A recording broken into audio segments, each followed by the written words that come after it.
Toharah menurut bahasa berarti bersuci. Menurut syara atau istilah adalah membersihkan diri, pakaian, tempat, dan benda-benda lain dari najis dan hadas. Menurut cara-caranya yang ditentukan oleh syariat Islam. Toharah atau bersuci adalah syarat wajib yang harus dilakukan dalam beberapa macam ibadah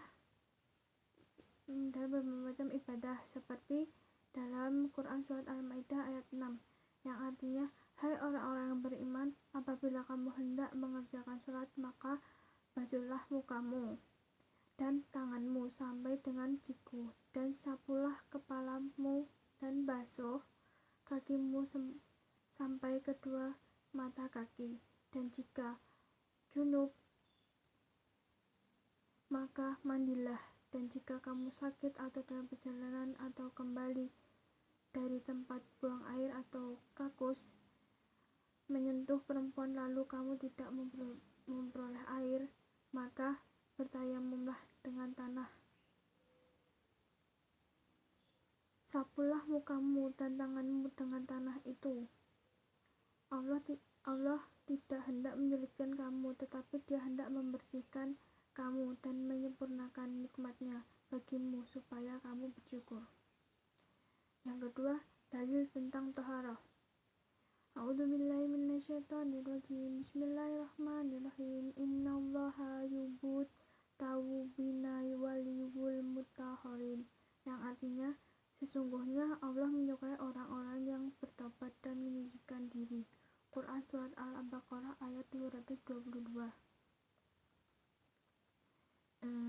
Selanjutnya, toharah atau bersuci itu dibagi menjadi dua macam. Yang pertama, bersuci lahiriah. Beberapa contoh yang bersifat lahiriah adalah membersihkan diri, tempat tinggal dan lingkungan dari segala bentuk kotoran, hadis, dan najis. Membersihkan diri dari najis adalah membersihkan badan, pakaian atau tempat yang didiami dari kotoran sampai hingga rasa bau dan warnanya. Quran Surat Al-Mudaththir ayat 4. Yang kedua itu bersuci batiniah. Bersuci batiniah yaitu adalah membersihkan jiwa dari kotoran batin berupa dosa, perbuatan maksiat seperti iri, dengki, takabur, dan lain sebagainya.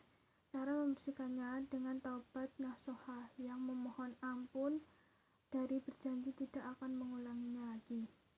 Macam-macam alat toharah. Allah selalu memudahkan hambanya dalam melakukan sesuatu untuk bersuci. Misalnya kita tidak hanya bisa menggunakan air, tetapi kita juga bisa menggunakan tanah, batu, kayu, dan benda padat lainnya yang suci untuk menggantikan air jika tidak ditemukan. Dalam bersuci menggunakan air, kita harus memperhatikan air yang boleh dan tidak boleh digunakan untuk bersuci.